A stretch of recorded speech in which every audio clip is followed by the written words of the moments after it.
Hello, greetings everyone. Welcome to Connect Africa. Welcome to our daily session where we analyze what's happening in the continent and globally that matters to us. So, for today, we have chosen a very current topic, which is the China Africa Summit.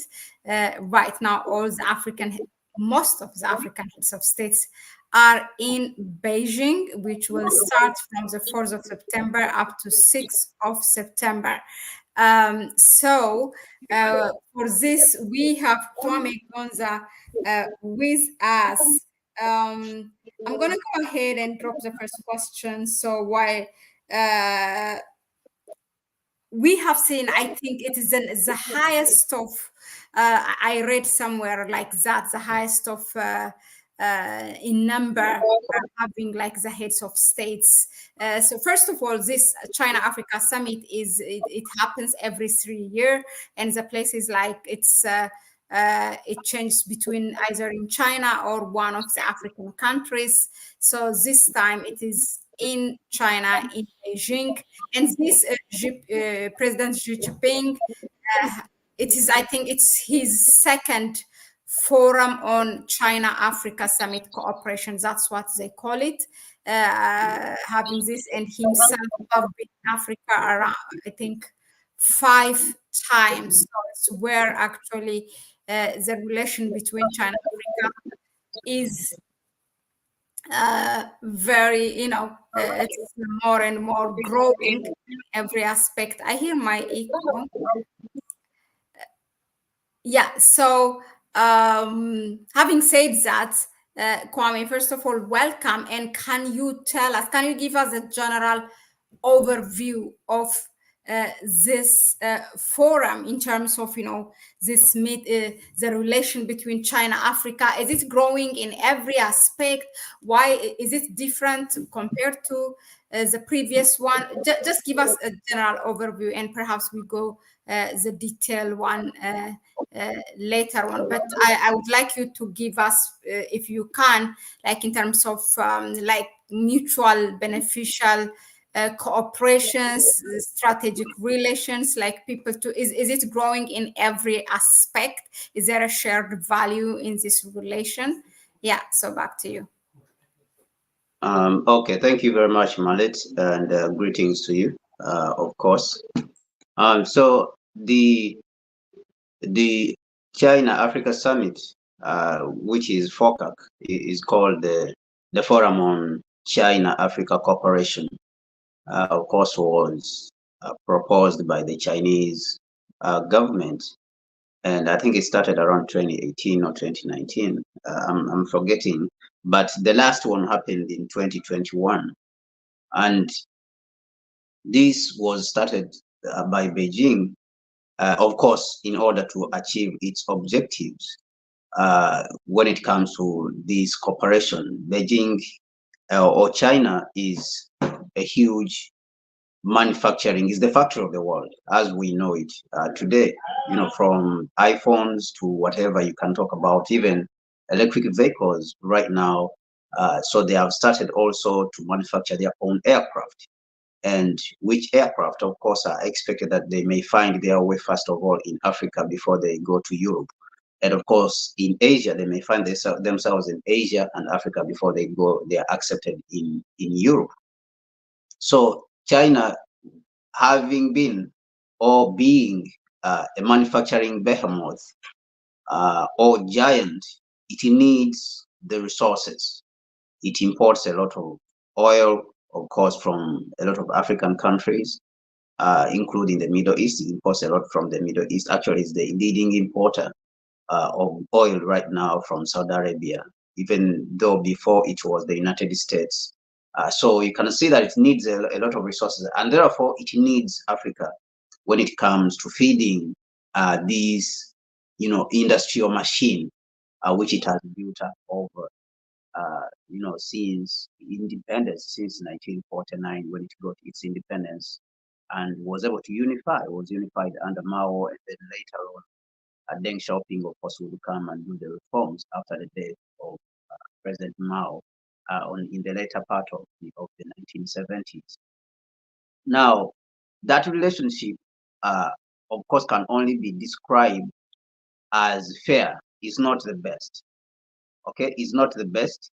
The best relationship, I think, is for Africa to lead and to define whatever it is.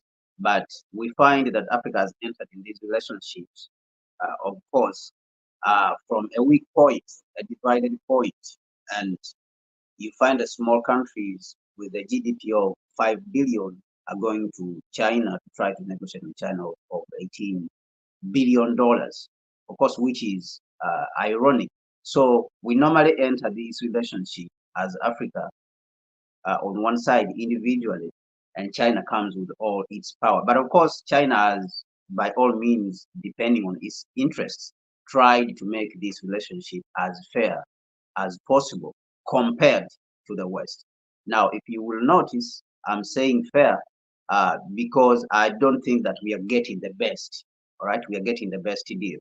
The best deal can only be gotten if we unify as Africans and speak with one voice and be able to negotiate for these resources which we have, all of us, so that anyone who wants these resources would not jump from one side to the other. Because, for example, right now, if Ghana, let me say, refuses to negotiate a bad deal, accept a bad deal with the mining of gold, these corporations, whether it's Chinese, whether it's the Western, they will jump and go to South Africa, right? Because they know in South Africa there's gold. Or if South Africa refuses, they will jump and go to Mali or Niger or something like that. So then that means that you are defeating yourself. We are defeating ourselves. And these countries, you may find that they may sell themselves at the expense of the neighbor. So some of the African countries have been selling themselves at the expense of their neighbors. So the relationship now, what we are seeing even to today, is that we've been summoned, numerous times, even by Britain, European Union, the United States, and it continues to be like that. They continue to define the objective of what this relationship should be, or the relationship should look like. And so this relationship is a continuation of that. But of course, China has been fair, like I say, on numerous cases, and in its work with us, in its relationship with us, it has of course achieved some things which you can see. Okay, that these are some things which are visible, and of course we'll continue to talk about that. Now, it is coming at a time. This summit itself is coming at a time when we are facing tremendous changes across the globe, and of course, even these changes are evident to everyone who's out there and watching. Even President Xi Jinping himself, when he visited Moscow, mentioned about this, that there is tremendous changes happening across the world. And actually, we are the ones driving them. For speaking to President Putin, China and Russia, they are the ones who are driving these changes. So those changes are happening. Now, these changes, of course, have happened, and they have led to pressure between the West and the East, China and then the United States and the whole Western world. So Africa is facing a lot of pressures at the same time that the West wants to, because the West is the uh, let me say, the traditional exploiter of the African continent. So it feels that if China treats us better, better than it treats us, okay, if China treats Africans better than the West treats, the Africans, then the Africans may choose, China, all right, or may choose Russia.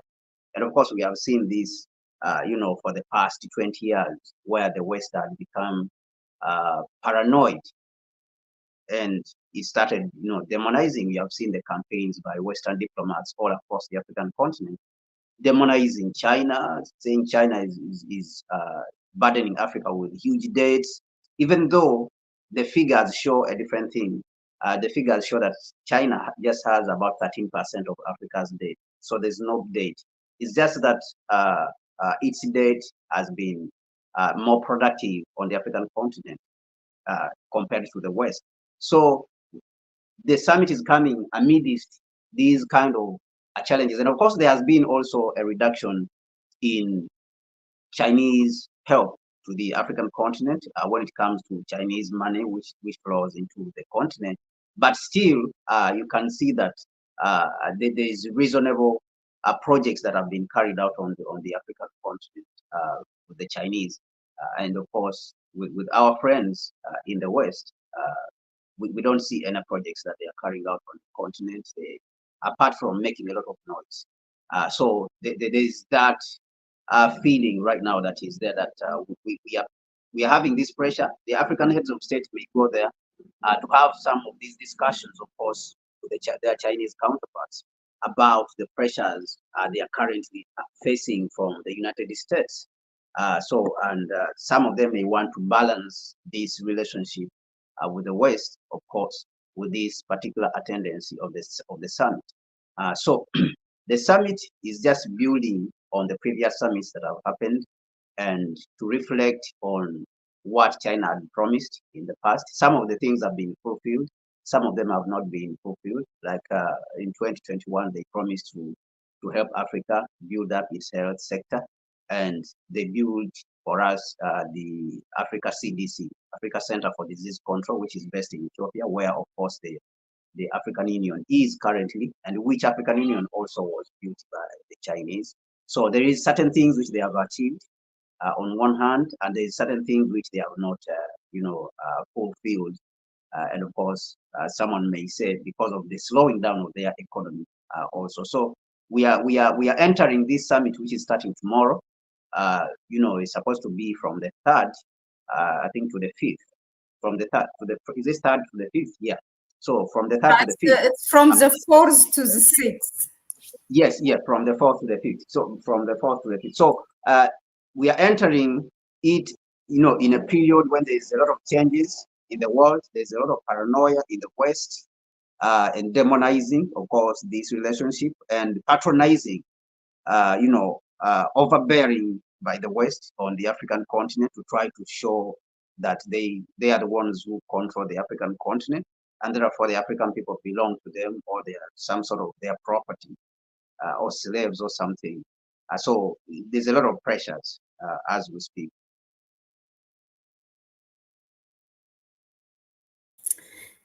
Interesting. Just to remind our viewers, this forum that's going on now in China is under the theme of for this year, joining hands to advance modernization and build a high-level China-Africa community with a shared future. That's the theme of or the slogan of the this forum. Now, before I move to the next question, I would like to say thank you to OMB. He or she is from UK. Thank you for your donation. Really, as he or she said, it's a student. So thank you. We really appreciate, regardless of the amount. Thank you so much. Moving to the next question. I really hear. I hear my echo. The presidents now, some things that I don't understand is if it's starting on the 4th, today is on the 2nd, and these leaders or heads of state started to arrive from yesterday, and what are they doing? I mean, yes, I read that the president is have a welcoming and opening ceremony, meaning where they all have dinner. But yeah, why so early? And they're heads of states. You know how these politicians are hesitant to leave their little sovereign countries, don't trust it. So why is there a program that perhaps I am not aware of that. It didn't come across to my reading. Uh, No, and I having think with that also, you can answer us who is there, who is attending, and on what. And usually we know, for example, when it's a US Africa summit, what the US is looking for in that country. Probably we can even predict what kind of results will come out from the side, on the side bilateral meeting. So yeah, if you can analyze it for us, who is attending and how, why. Yeah. yeah. So when it comes to the attendance, you mentioned that some of the heads of states went ahead before the summit itself. I think this is typical of presidents. Sometimes they go and they want to have a one-on-one meeting or some sort of official uh, visit. They put it, they call it an official visit sometimes. If you remember the BRICS summit which happened in South Africa, President Xi Jinping went earlier to South Africa so that he had a state visit, at the same time, and then he was attending the BRICS summit itself. So even this time, actually, President Cyril Ramaphosa also went early and he had some sort of state visit in China, and they met with President Xi Jinping, and President Assimi Goita also of Mali went early. So they normally have these state visits and one-on-one with President Xi Jinping to have discussion, or any other heads of state. This is normally done by the heads of states and different countries whenever there is these big summits. Sometimes it happens like that. So it could be that they want to combine an official visit together with an official state visit together with attendance of these particular summits. And of course, in one way or the other, also it helps to save the country's resources instead of going and coming back. So you could achieve that at once. Now, and of course, they may want to have other discussions, maybe to tour and see the country with their delegations and something like that, to see how much progress it has made and the lessons that can be learned. That is also possible, in one way or the other. Yes, so the summit is a big one. China holds a very big position on the African continent. Its position is no small position on the African continent due to it being a significant lender of the African continent, and it is the biggest trader with the African continent compared to the West and Europe combined. Actually, I gave out some figures some time back that if you look at the way China has been trading with Africa for the last 40 years, 30 or 40 years, and our trade was almost clocking $300 billion. If the West, for the last 600 years, was trading in the same way China was doing with Africa, our trade with the West should be around $9 trillion, should be close to $9.7 trillion, altogether. But it is below even China, which has been engaged directly with Africa for less than 40 years. So it shows you that one side has been stealing from the African continent, when it comes to the relationship between African and the West, the whole West combined, actually. So then what we see is that, of course, China is a very important figure is a very important country and partner on the African continent, being the biggest trading partner of the African continent, and most of the goods actually on the African continent are imported from China. So this means that majority of the African heads of state are going to attend. And China has built a lot of infrastructure. For the last 20 years, the growth that has been happening on the African continent has been happening because of China, not because of the West. It is because of the engagement of Africa with China. And that engagement has brought a lot of infrastructure, including roads and all the other basic infrastructure, whether you're talking about telecommunications, even the digital age, for it to come and take over in Africa, whereby telephones were all over. It was because of China, actually. Many people don't remember this. Is when China got its hands on the technology it democratized. This is something which many people don't remember, that whenever China gets its hands on technology, it sort of democratizes it so that everyone can have. So the first phones which many of us were used, they were Chinese phones. Even today, majority of the people on the African continent, whether it's smartphones, whether it's what phone, they're using Chinese phones. So China was instrumental even in that area of digitizing the African continent. And of course, it's even continuing. We see that Huawei is a big partner to many of the telecommunications companies on the African continent. Most of them, like MTN, they use Huawei gear, when it comes to 4G and 5G base stations and all the other equipment. So consider it has played a major role on the African continent, whether you like it or not, whether you appreciate it or not. It is a huge, huge partner. Now, this means that the African heads of state, of course, are going to respect it, are going to respect China. And whenever it calls that we should have a dialogue, they are going to respond. And so we see people like President Cyril Ramaphosa, when he's there. And as you know, South Africa is the most advanced economy on the African continent. Then we have Nigeria went. Of course, Nigeria is having currently a lot of problems. And the problems, of course, which it has, the president has pushed the country into with the guidance of the International Monetary Fund.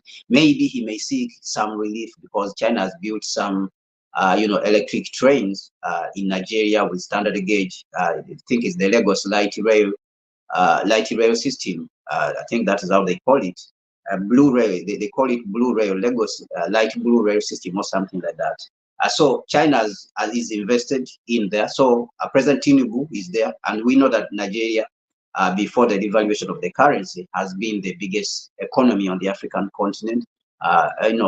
President, Prime Minister Abiy, I'm sure is going to be there, of Ethiopia. That one I'm just certain, but he might be there because Ethiopia too has a huge relationship with China, huge relationship with the building of the Djibouti. In fact, to add on that one, Ethiopia has been given this, can I call it brand or whatever? It's something that by China, an all-time weather, an all-time round weather. Yes. So it has China has grades of relationship with the various African countries. So it has this an all-weather sort of strategic relationship with Ethiopia, which is very, very important. And the fact that also Ethiopia is the headquarters to the African Union headquarters, it is unlikely that the Prime Minister Abiy would not attend, because when he attends, it carries a lot of weight. And so you have these industrial parks, which were all also the result of the cooperation of Ethiopia with China. So the cooperation is deep, the relationship is deep, that it is unlikely that the Prime Minister would not attend. I think that he's going to attend. So you can see that the major economies on the African continent are going to attend. Other presidents, Nana Addo has gone to attend also. Recently, Nana Addo inaugurated an oil refinery, in Ghana, the second oil refinery in Ghana, which was built by Chinese, Central Oil Refinery, $3 billion. So you can see that he's going to attend. Of course, we've spoken about Mali. Assimi Goita is also going to attend. The Ugandan president, I don't know whether it's because he has become old. I expected that he would also attend, because China has really done a lot of things in Uganda, a lot of roads. The biggest dam over there in Uganda, which is called Karuma Hydropower Dam, which is more than 600 megawatts, was built by China, with the help of China, of course, and the United States and the Ugandan government also contributed. Kenya, President Ruto is there. Of course, this is the usual suspect, who said when he came to power that African heads of state should stop moving around the continent, around the world, going to these summits. We should just send a few people. He is there, and we know what China, of course, has done in Kenya, with the Mombasa Nairobi, standard gauge railway, which is one of the most modern railway system, in the East African region, and of course, in addition to the Djibouti Ethiopia railway. So huge infrastructure. Suluhu is there? Tanzania. Suluhu. Yeah. So Suluhu also is likely to be there, because I remember last year she was invited to China And China also is taking up some. There's a port which it is taking up in Tanzania.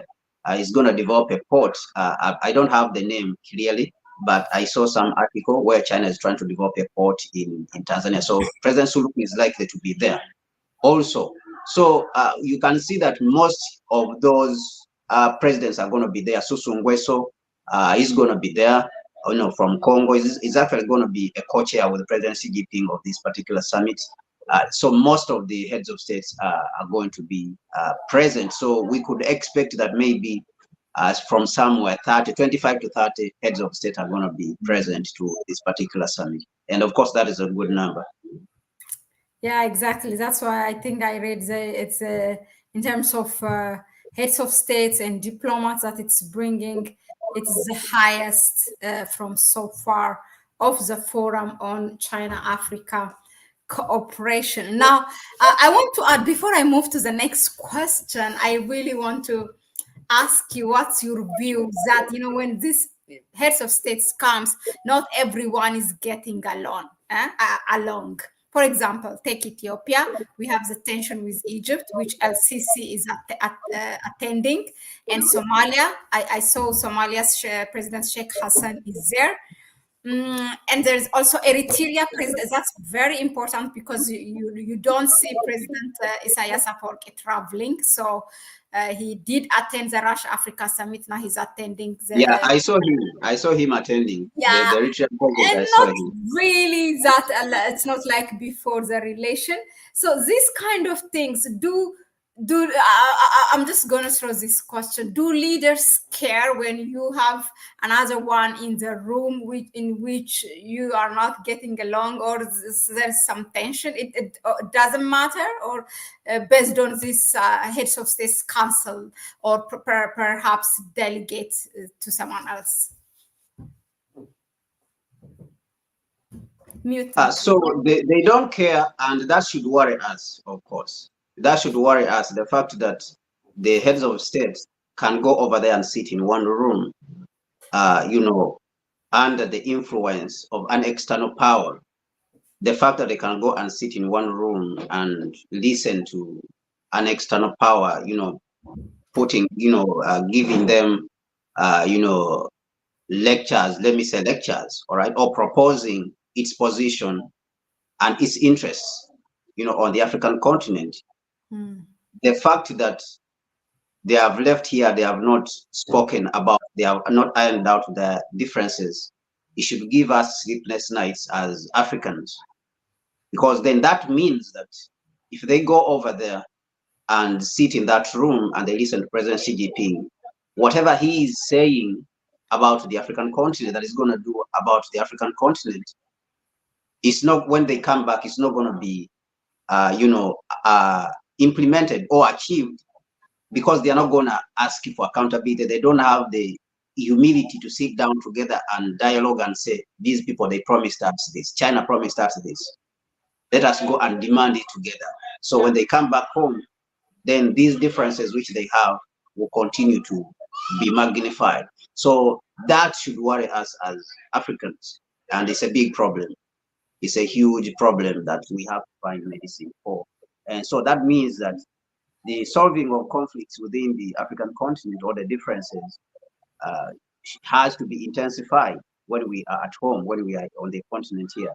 Whether it's the conflict between, the differences between Ethiopia and Egypt, or Ethiopia and Somalia, we have to find a way, because at the end of the day, we are the ones who are going to lose, because these people, whether it's Europeans, this is what they like. They're going to exploit that. Once you have these differences, they're going to continue to exploit that. And who's going to lose? It's the African people.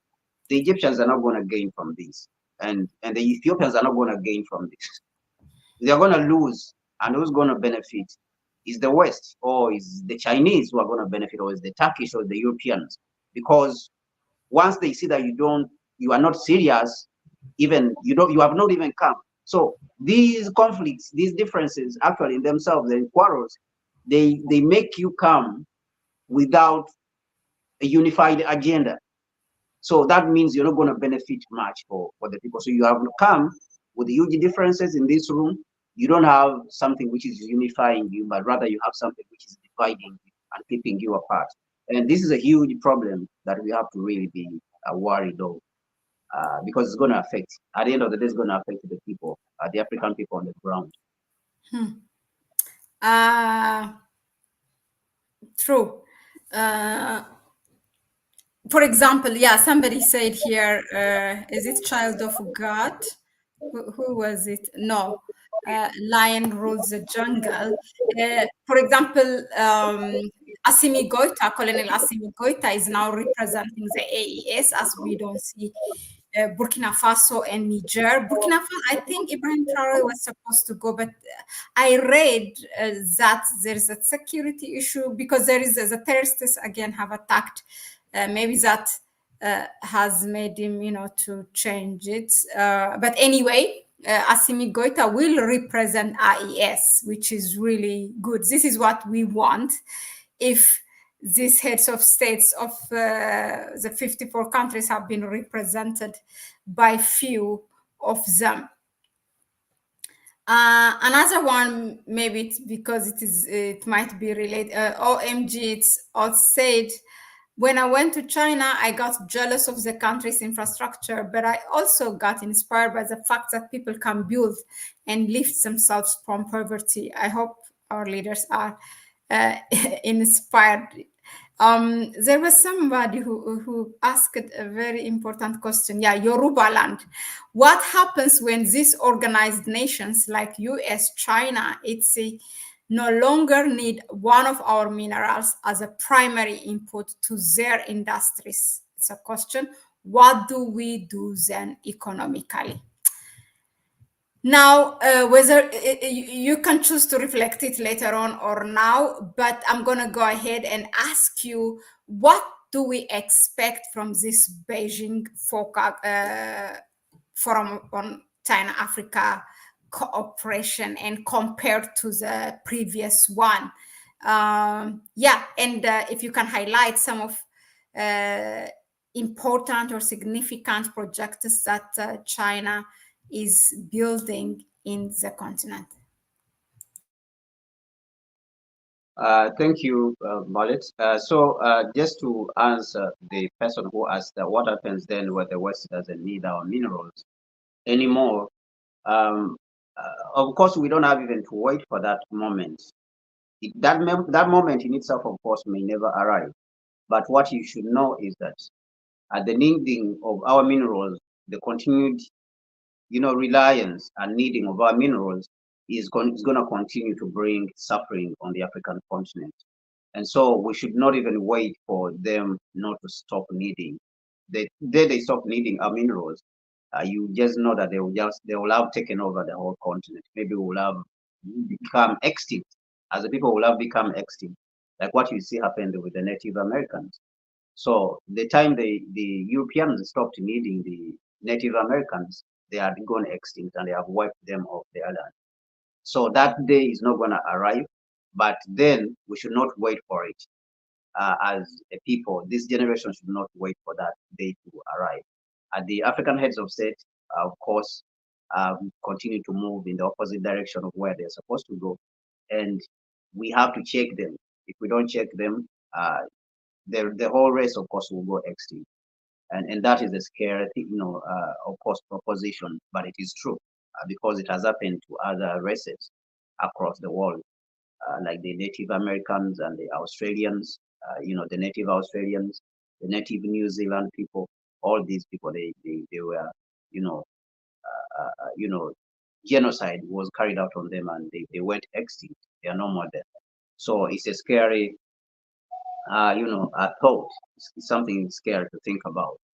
So the projects, I think the expectation is that what we are seeing is that the International Monetary Fund, of course, has been coming on strongly on the African continent since 2020. It has been coming back after the COVID period, and the World Bank and International Monetary Fund, they are forcing themselves on the African continent hugely. They are just forcing themselves to give loans. They are forcing African countries to take loans by force. And of course, this is simply because they are gaining a lot from them. And we have done some videos on this. They are gaining through interest rates. And for those who want to understand, they should go and read Nkrumah's book, Neo-Colonialism, the Last Stage of Imperialism. He, expounds on this. He, shows us why the International Monetary Fund and World Bank are very dangerous, because they are building wealth. The West is building wealth even apart from taking our resources. They build the wealth also through these loans which they give to Africa. And at the end of the day, it's the poor people on the African continent who pay back these huge interest rates for the Western people to live like they are in heaven and for us to live like we are in hell. So we see that the IMF has been pushing itself on the African continent. And of course, some heads of state may, even though they may feel helpless and others may feel, may be selfish, may want, I think, to discuss with China on how to, at least to increase, its, funding on the African continent and funding of various projects on the African continent themselves. And of course, it is unfortunate that they're not talking about continental projects themselves. And when it comes to continental projects, it is actually China who proposes. For example, the building of the African Union headquarters. For example, the building of Africa Center for Disease Control. It is China who proposed all these projects. So they may want that. And people like in East Africa, for example, Kenya, they want to discuss the extension of the railway line from the standard gauge railway line from Nairobi to all the way to Uganda, both of them, Uganda and Kenya. So they may want to seek finance to help to do that. In Ghana, we saw that the Chinese are getting involved. Of course, two companies are getting involved in the building of the 300,000 barrels per day of oil refinery, another oil refinery they are planning to build in Ghana, which President Akufo-Addo launched a few weeks ago. And of course, we reported that one also here on Connect Africa, that Ghana is trying to build a 300,000 oil refinery. And of course, Assimi Goita and Mali, maybe he may want to negotiate with them on behalf, to talk about Niger's challenges, which it has been having with the Benin when it comes to the oil pipeline, whereby the oil has been blocked by Benin. So I think there may be some sit down between those two, Niger, on one side, together with the AES and Benin, which has been blocking the oil pipeline, because that oil pipeline, of course, was built by the Chinese, and that is what it is. On the other side, South Africa, of course, is a member in BRICS, may want to strengthen the relationship with China. But China also gave some power equipment, because South Africa has been experiencing power problems in the country. So China gave some power equipment to South Africa to help it to deal with the power problems which have been affecting the country, and of course productivity. So you see that South Africa wants to extend that hand of appreciation, even by being present itself. It shows that they appreciate and they respect China, because China is almost the leader of the BRICS family. And of course, the same thing with Ethiopia. Ethiopia may want to attend and be present, to appreciate the fact that it has just been inducted into the BRICS family. So what we are seeing is that the heads of state may want to request China to invest more in the African continent. And of course, there has been the talk of processing raw materials, whether they have a plan and or they are going to invite it to build the factories within their various African countries. So that is going to be the issue. The major issue, of course, also is going to be the refining or the processing of raw materials. I think is going to be center stage when they go over there. So I think that these are some of the key issues that will be discussed during this summit. And on the side of China, of course, we see that due to the problems that it is facing with the West, they are putting sanctions on China's electric vehicles. We saw that China has already started putting up assembly plants, starting with Algeria. They're going to put up assembly plants for electric vehicles there. So they may want to take advantage of the African market for electric vehicles. In Kenya also, they are trying to put up some assembly plants over there.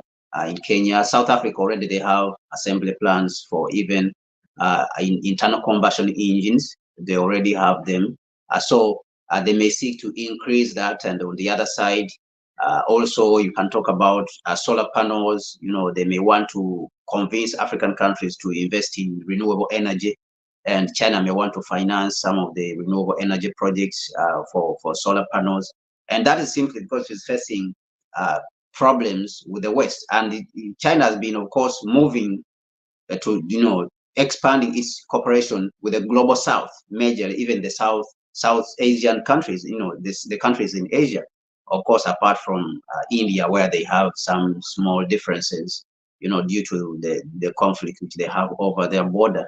But it will continue. China will also continue to move into the African continent to show the Africans that the image which the West is painting of China is not, you know, the real image. But I think also the Africans themselves image. I think the Africans ourselves also know, the African heads of state know that the image which the West is trying to paint about China, when we look at the facts, we put out papers and look at the facts, they are painting lies, you know, they are false. It's a false image that they are painting of China. So I think that these are the issues that they are going to be discussed to strengthen the relationship between each other, between the Chinese and the Africans. But China, of course, would want, because it needs to continue to grow. As an economy, China needs to continue to grow if it wants to surpass the United States. Then if it needs to grow, then it needs the markets. And countries like Zimbabwe, who is present, also Botswana is going to be present. They have lithium, but, you know, but Zimbabwe has a lot of lithium. The Chinese may want, you know, to strengthen that relationship with Zimbabwe. And it has been a long one, because it was not China. I think the Zimbabwe government also would have collapsed, but China has been helping a lot, you know, to support it during this period when the West has imposed a lot of sanctions on Zimbabwe. So it sort of gave Zimbabwe a lifeline, you know, here and there, you know, once in a while. So I think that they may want to strengthen that relationship. And also, I think the Zambian president is likely to attend also, because China has wanted to invest again in a railway platform which they built way back in the 60s by, you know, under President Mao, the Tazam Railway, which is the Tanzania-Zambia railway line, which goes all the way from Zambia to Tanzania. And that railway line, of course, you know, that railway line, of course, they want to upgrade it, and China has wanted to invest about $1 billion in that railway platform so that they can improve it and upgrade it, because it is an old railway platform. And of course, the result is going to be the taking out of resources, and especially copper from Zambia, you know, and all this region. And they could put together the lithium, of course, from Zimbabwe and take it through that railway line. And of course, that one is unfortunate, but that's what it is, of course. And we see Senegal also, of course, Senegal may want investments into the oil, you know, the industry. They want investments into their oil and gas industry. They're just entering the phase of production. So I think the Omai Faye, who was present, may want also present in you know, at this particular summit, may want to seek some investments by China, because China is not very much present. I didn't see it when I looked at the companies which have invested, you know, in the oil and gas sector in. But In Diomaye is in China right yes, now? he's gonna attend. Yes, he's gonna attend to. Okay. So basically, this is what I believe that are going to be the expectations of the African heads of state, and of course to look at they will look at also the previous promises which China made that have not been met, you know, during the various summits, even though it has fulfilled some of them have not been met. Maybe they may want to remind it, including trade. I hear that they had promised Africa to increase Africa imports from Africa up to $300 billion. So now the Africans may want to question this particular issue, whether it has been what has been the problem, why this has not been fulfilled, that the imports from Africa of agricultural goods and some of the finished products from the continent, have not been fulfilled. So if a few unfulfilled promises here and there, I think they may want to discuss about that. So what I don't know is whether the chairperson of the African Union Commission is going to attend, but normally he attends these particular summits. Yeah, and he's gonna lead it. That's what they say. Like, although most of the heads of states are there, but like he kind of going to lead it with President Xi Jinping. That's what, at least, what I read. Now, in terms of geopolitics effect, let's talk about that. Like, for example, comparing it with the U.S. Africa summit. Yeah, and the results. Yeah, so for the results, ever since the we know there was the last summit between China and Africa was in 2021, and we can see, for example, the Africa Center for Disease Control is there. But ever since the US had its summit with Africa in 2022, we have not seen anything from the $55 billion which was promised by the US. Yeah. And of course, they say they are quick to say that there was these partnerships, I don't know, American Express, and all these dubious, partnerships, which you don't see how Africa is benefiting.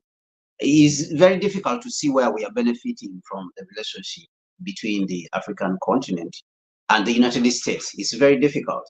Even the radar project, which is being touted as a huge investment by the United States, which is the Lobito corridor from Angola to the Democratic Republic of Congo, and they want to extend that to Zambia. We are not even very sure they will extend it to Zambia. It's just hype. They are just hyping it, and it's just propaganda that they are pumping out and publishing it even in the media. So we don't see anything practical. And the railway platform itself, which they are trying to rehabilitate, okay, they are not trying to build a new railway platform. They are trying to rehabilitate a railway which has been existent, all right? And they have used it even to export some of the copper, from the Democratic Republic of Congo to Baltimore. The first consignment went. So you can see that the railway is not for benefiting the Africans, but rather it's for benefiting the United States. Even though the United States is on top of the roof of the world, claiming that they are investing in Africa, we don't see any serious investment on the African continent by the United States. During the U.S.-Africa summit, there was there was a highway which was promised that they're going to build a highway to connect all the way, around in Niger, right? From, I think it was supposed to be from Algeria and all the way through Niger. And they were saying they were going to invest about $500 million. But that we have not seen anything, all right? So when you compare the two, you don't, they cannot even be compared. It's not, there's no even comparing, because China is way, way ahead when it comes to its contribution to the African continent. You can move across the continent and look at projects. This is what has been built, a port, an airport is being finished in Benin. I think it's Benin or Togo. There's a new, I think it's in Togo, right? It's in Togo. A new airport is being finished in Togo. We are looking at the railway platform, which we already talked about, Mombasa, standard gauge rail, Mombasa to Nairobi. We have a railway platform, standard gauge rail from Djibouti to Ethiopia. We have a dam. We have all these projects. We have a refinery, which has been built, $3 billion refinery in Ghana. In Nigeria, we have a railway. You can't see anywhere where the United States has built any of these projects, even a single dam, you see. So when you go back to the 60s, maybe you can say, oh, the Apostle Dam, which was built in Ghana, was built by, the United States Kaiser. And, so what else then can you talk about that the United States has built since the 60s on the African continent? So what we are seeing is the United States positioning itself with the propaganda and saying that they are investing in PEPFAR, that they invest in HIV alleviation on the African continent, and they claim that they invest about $11 billion every year. But when you ask where are you investing it, we don't see it, right? We don't see this is where the hospital, $1 billion hospital has been built, or $500 million hospital has been built. Where is it? So where is it? So is when you go across the continent, you see them attachments. Maybe they built a clinic in a hospital which was already built by an African government, and they claim that that is a PEPFAR initiative. All right, and then they will attach a huge figure on that particular clinic, which doesn't even cost, maybe $2 million or $3 million. They will attach a big figure of about $500 million and say this is where it went. So it's just ridiculous. It's just propaganda that we are seeing. And actually, even a few yesterday, I saw an article which appeared in Reuters, and what they are succeeding in, what the United States is succeeding in majorly, is propaganda across the African continent now. That is what they are succeeding in. They have a covert YouTube platform, which is called China Global South Project. It is over there on YouTube, in which they are, there's these guys, they are from Europe. They are claiming as if they are discussing Africa's relation, China and its relationship with Africa. They spend a lot of time on China and Africa and discussing, and they call themselves experts on China-Africa relationship. All right, but these guys are from the West. Of course, they have invited recently. A few weeks ago, they invited the undersecretary, U.S. Undersecretary of State. I think she's called Jendaya or Jendaya something. They invited her to speak there. So it's a propaganda platform. Now, Reuters, they did a podcast recently, about 2 weeks ago. No, 1 week ago, and they published it. I listened to it. The Reuters went and picked what they discussed in that podcast. And of course, they say they are based in South Africa. So Reuters went and picked that and published it as an expert opinion about what we should expect from South Africa.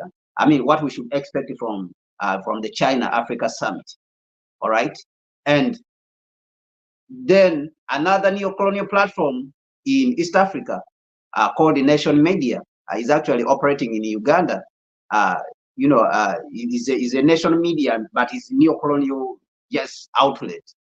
It's called Monitor Publications in Uganda. Picked what Reuters published and pasted it and also published it.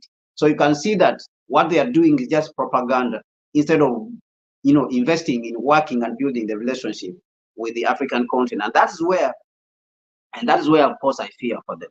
Instead of putting in work like what the Chinese are doing and building a serious relationship with Africa, they instead want to come and dehumanize the African continent, dehumanize us, and then be overbearing, tell us what to do, tell the Africans what to do, instead of spending their energy on building a serious relationship with the African continent. So to compare between the two, I think would be even an overstatement to say that you can compare the two. You cannot compare between the United States and China, what they're doing on the African continent. From the point of industrialization, from point of infrastructure, even financing, all the money which is financed for African projects, you don't see the projects. Where are they? Where's the projects that the West has built on the African continent? You don't see anything. Instead, militarizing and intimidating, propaganda and demonizing. This is what you see, abusing, insulting Africans. So it's difficult. I think it's even if you want to favor the West, it's difficult to favor them.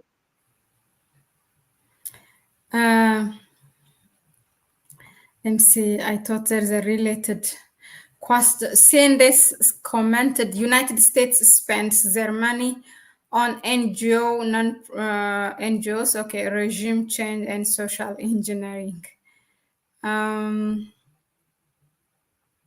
I thought there's something. Hello, Greta Woodson, welcome. Greta is a great sister, a great supporter. Thank you so much for all what you have been doing. Money spent on things like military bases is part of it. Yeah, actually, they just give us figure. If we really question, I don't know, not even 10% comes to the country. to Africa. And then when they hire their own people. Anyway, with all this, Kwame, so what do you think is a way forward? I mean, first of all, yes, it has been said repeatedly that the African Union will start to, to represent all these heads of states. And whenever there is this kind of summit by a non-African country, those representatives can go and attend. But still, we are doing it, even after Ruto has promised us and told us that this is going to be very, very soon practical. Well, it didn't happen. So by doing this, are they doing the right thing? And what is the way forward? Should they continue, the heads of states, attending such meeting whenever these non-African states call them, summon them, to attend? For whose benefit? Is it something we get out of it? Yeah. It's just, yeah. Yeah, so the relationship, of course, with China, we benefit better, but it's not what we should be doing. I mean, we should be getting the best, and getting the best, that means industrialization of the African continent, rapid industrialization, not just industrialization. In this age where we are, you have to understand that when it comes to industrialization, you have to do it at scale in order for you to win. Okay, for you to win and be able to compete, have the ability of competing with the rest of the world, you have to do industrialization at scale. And that is if you're talking about building a civilization. Our forefathers and foremothers, when they spoke about unifying the African continent and rebuilding, they were talking about rebuilding a civilization. They were not talking about building, a dependent, city state like Singapore. All right, this is just a city state, or maybe Korea. All these are city states. These are not civilizations. When you're talking about civilizations, you are talking about like a European maybe civilization. You are talking about the Chinese civilization. You are talking about the Indian civilization. All right. So when our forefathers thought about rebuilding Africa, spoke about rebuilding Africa, they thought about building it together. Now, in this era where we are living, industrialization means that you are supposed to come out, you are supposed to come all out, right? You are supposed to go all in with everything you have, with all the resources, with all the might you have. Now, just to give you an idea, Uganda launched its first electric vehicle in 2011. All right, just a few years after Tesla launched its own in 2008. That's a period. That's a difference of about 3 years. But now, automobile companies, up to now, Uganda has not commercialized its electric vehicles. The first electric vehicle in Uganda and in Africa was launched in, the first electric vehicle in Africa was launched in Uganda, and it was done by the Makerere University students. All right. Now, come to 2018, there's companies in China which came in and launched in 2018 in China, electric vehicle companies, and they are now listed on the New York Stock Exchange.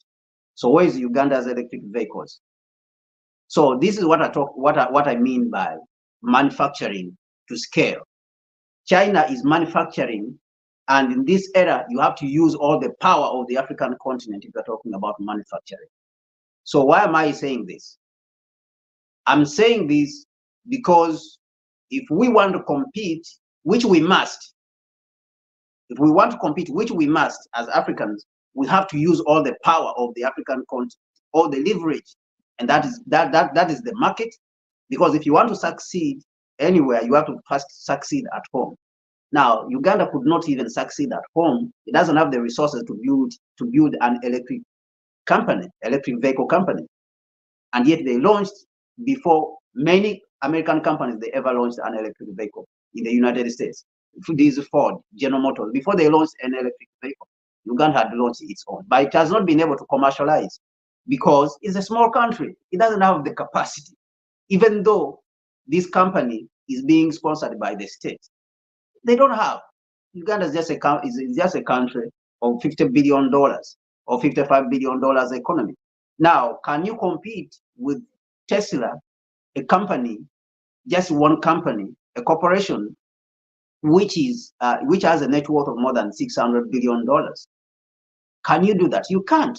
So you have now to come to Africa, integrate the African continent, and build this market together. So what this means is that this is not even where you start from.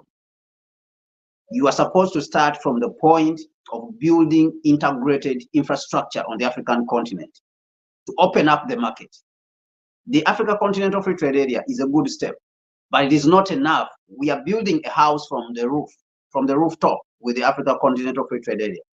We don't have a foundation, no walls to support the roof, and we are saying that we are building a house. So that is what they have done with the Africa Continental Free Trade Area. Now, the Africa Continental Free Trade Area needs something to open for it. You need to open the market. To open the market, you need a continental railway platform. This is what the African heads of state should be discussing when they go to China. That help us, we have come with a project. This is what we are working on. Help us to build this. Help us to lay a fiber optic cable across the African continent. This is what we should be talking about, so that we can cut the cost of communication across the African continent, because the African continent has the most expensive telecommunication, prices. We are the most expensive when it comes to telecommunications across the world. For someone to call from Nigeria to Ethiopia, extremely expensive, because the call has to go through Europe. So, which is ridiculous. So we need to open up the continent first before we can talk about, we can talk about trading. And these are the projects that we should be asking partners that we have raised.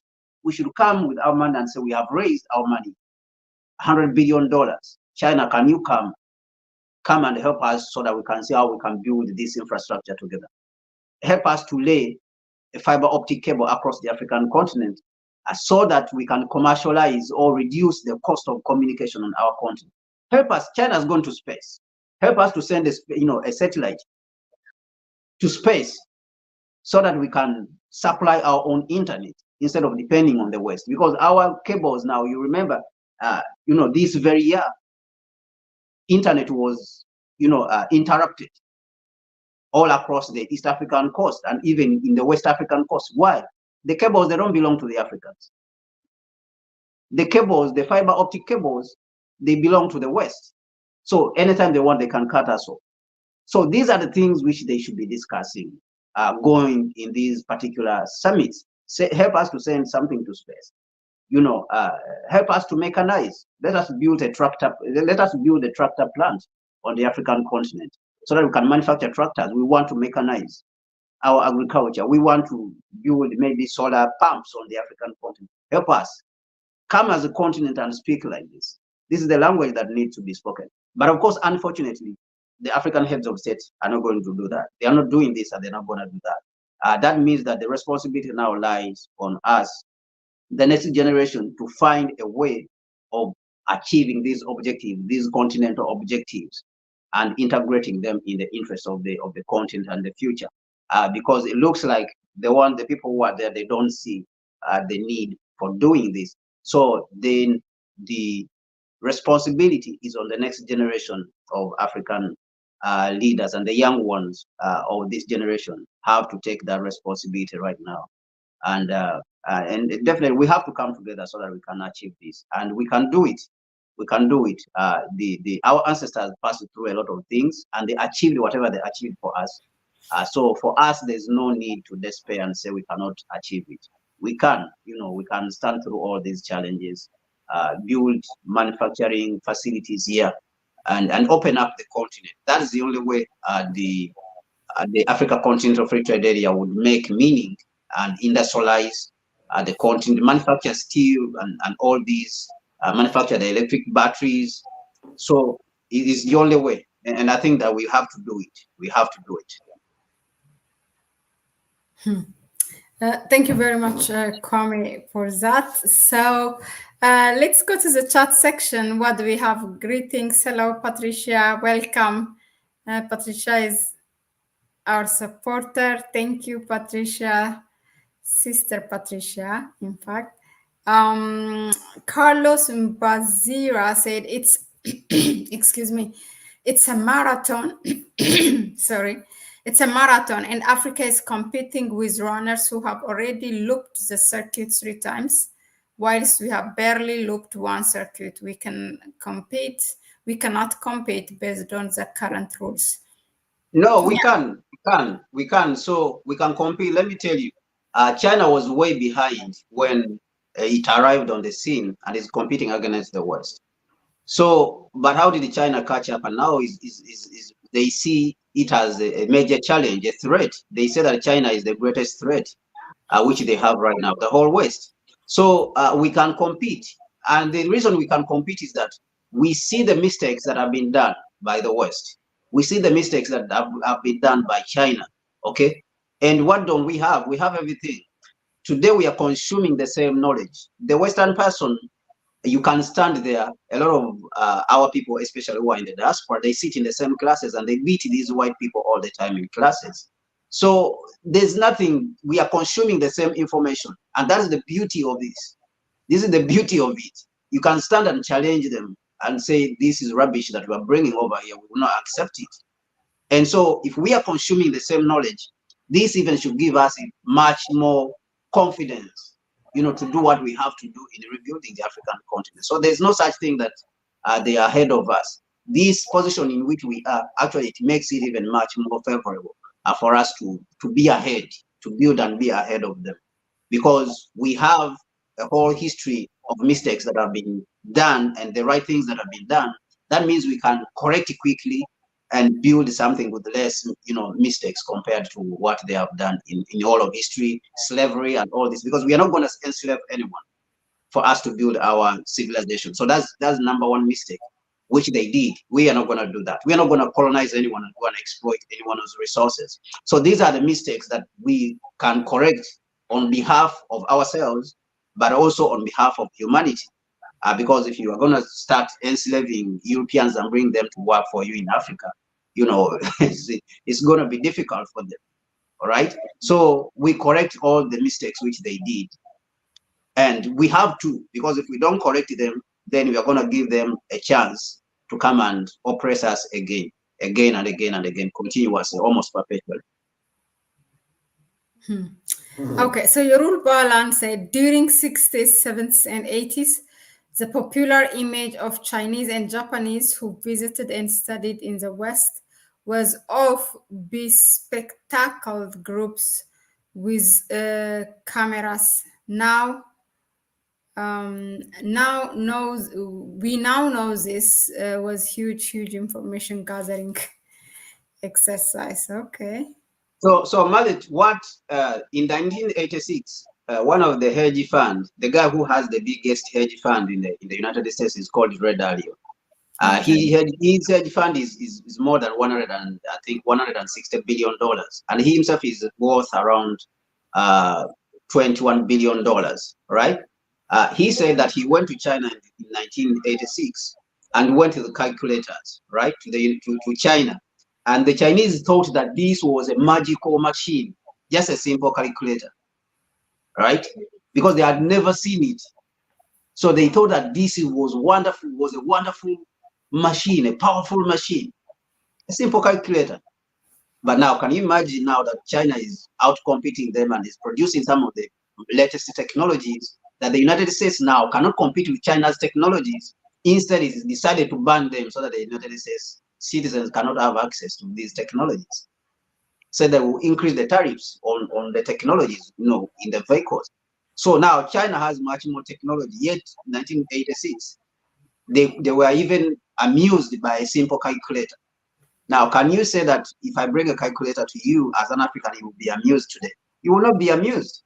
Yeah. So you have a bigger chance actually even than China to progress and succeed.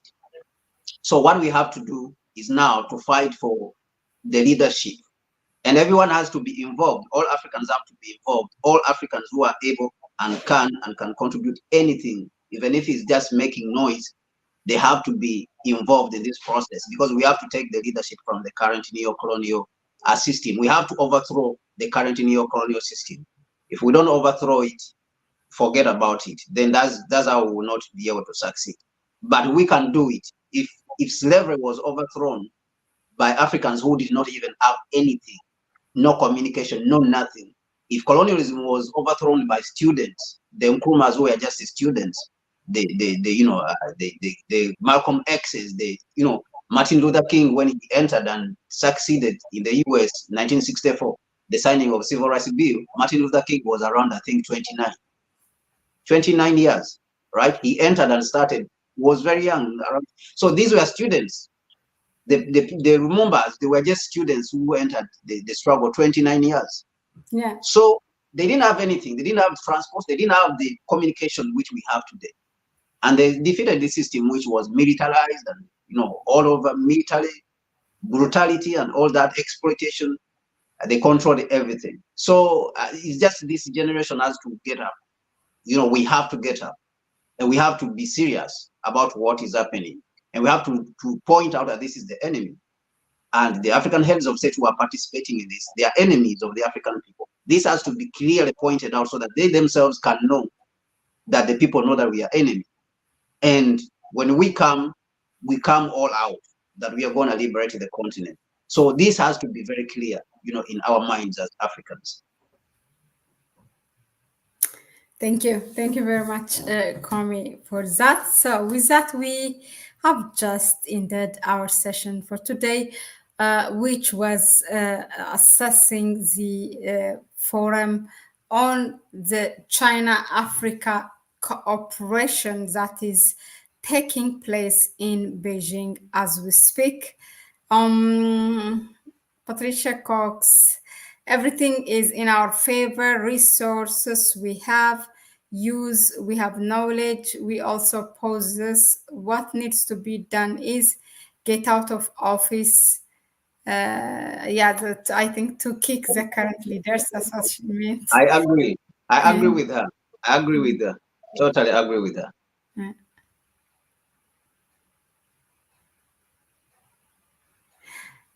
But somebody, Carlos says, but by the same token, in the past, Africa's strong history teaches us that we are the progenitors of history. Okay. Well, thank you, Kwame. Thank you, all of you, for engaging, for tuning in, for trusting us, for your precious time to be with us and to to give your input, your questions, your suggestions. Every little thing will will help us to grow, and you are a reason for us to come here, to dedicate to this things that we have taken upon us as a duty. So yeah, thank you so much. Thank you all for your donation. It doesn't matter what amount. We really thank you very much. I really want to give a shout out to Patricia and Greta Woodson. Thank you so much. But all of you, and Kwame, thank you. They said as we end this, thank you. This was educational. That's what Carlo and Bazira said.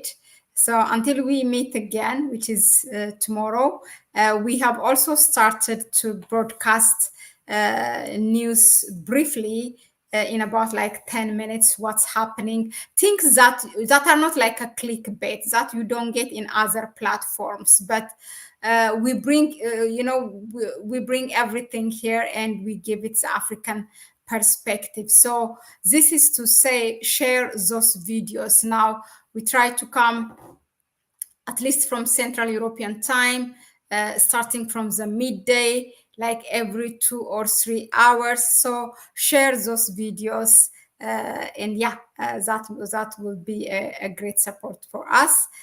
Subscribe to the channel. I'm sure most of you here, you have subscribed, but if you didn't, share it with your network, give it a like. That will also help the algorithm. Kwame, as usual, thank you so much for this analysis. Ciao, ciao. Bye.